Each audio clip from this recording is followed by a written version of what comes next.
I was at this conference yesterday with Katrine, and we heard some statistics from the Minister of Seniors that are really staggering. I think he said this, you can correct me if I'm wrong, that within 15 years, 25% of the population in BC is going to be over the age of 65. Which is amazing when you think about it. But here is the thing that really was staggering in the numbers that he gave. 90% of seniors still live at home and refuse to go live anywhere else.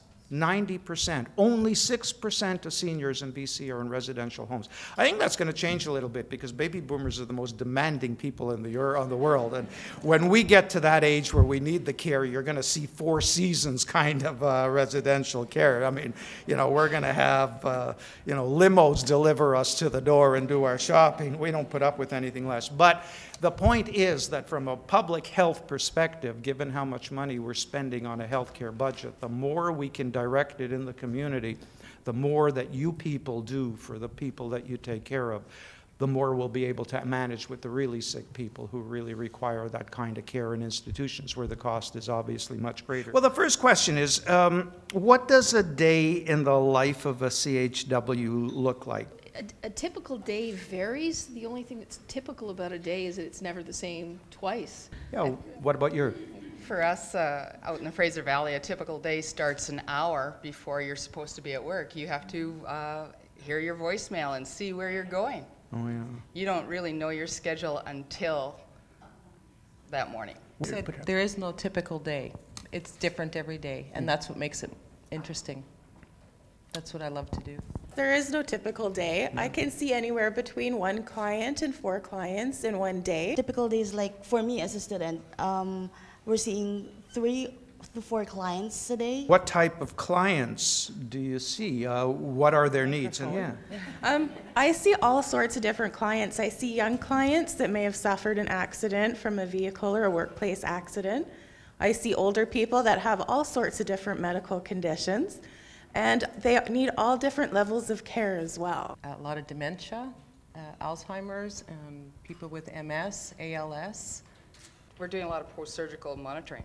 But it could be anything from MS, ALS, post-stroke, to dementia, various forms, and all sorts of things. It's tough work. How do you balance your work and your home life? How do you do that? Majority of community health workers are going to work, working a couple hours. They're off an hour, work a couple hours. Because I enjoy what I do, I don't find it that I have to separate family from work, because when I get home, I go right into my family life. I get up, I go right into my work life. I feel one of the greatest benefits of the job I do is that I can separate work from home life. I've recently had a baby, and I wasn't able to work the typical Monday to Friday, 9 till 5 job. So now I get to work weekends, I get to work nights, I get to work the hours where somebody else is home to take care of him. So for me, balancing work and family, it works perfect, and it's a very good job for that for me. I'm now speaking for the new generation that does a really good job of balancing work and life. Well, aside from being a student, I'm also working part-time right now. But balancing, I believe it's all about time management. You know, set your priorities and do what you think is what you prioritize first. What is it that, but you all look happy to me, you know? I mean, maybe it's the pills, but what do you enjoy most about your job? Well, why did you choose this as a career? The health workers themselves inspired me to enter this field. I love being able to come into somebody's house and give them their dignity that they so much deserve, and show them that I'm here, but you still have your independence. And just giving that back to them is a great gift, and I'm really glad I can do that. One of the main reasons I got into this job is because I took care of my sick husband, and I wanted to keep him at home with dignity. And I felt this is my passion, this is what I need to be doing. I don't really know how I got into this. Love those people in Chilliwack. Terrific.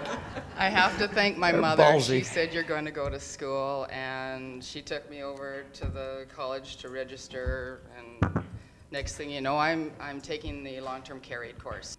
once I got into the course, once I started meeting, I had never been around elderly people. My grandparents were super old when I was born. So it was so strange. And then to hear the stories, and then it just fell in, and I learned so much. And it was just a natural thing, and to hear what they had to offer, and I was getting as much out of it as I felt they were. Went and took the course and discovered when I got into my practicums that I loved the home support aspect. I mean, facility work is good, it's honorable work, it needs to be done, but it just didn't make my heart sing the way home support did and assisted living. I let them be the boss. You know what?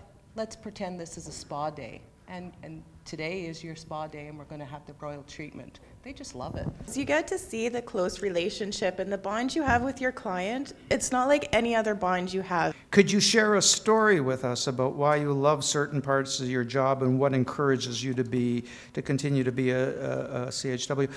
From my perspective, when I speak, people relate to the anecdotes. That's what they like. They like hearing what your life's like. That's why they figure you're a friend of theirs. So any anecdotes? And I remember one lady, I saw her, and she was very resistant at the beginning, but we formed a really good bond, and I would take her grocery shopping, and after grocery shopping, we'd sit and have ice cream.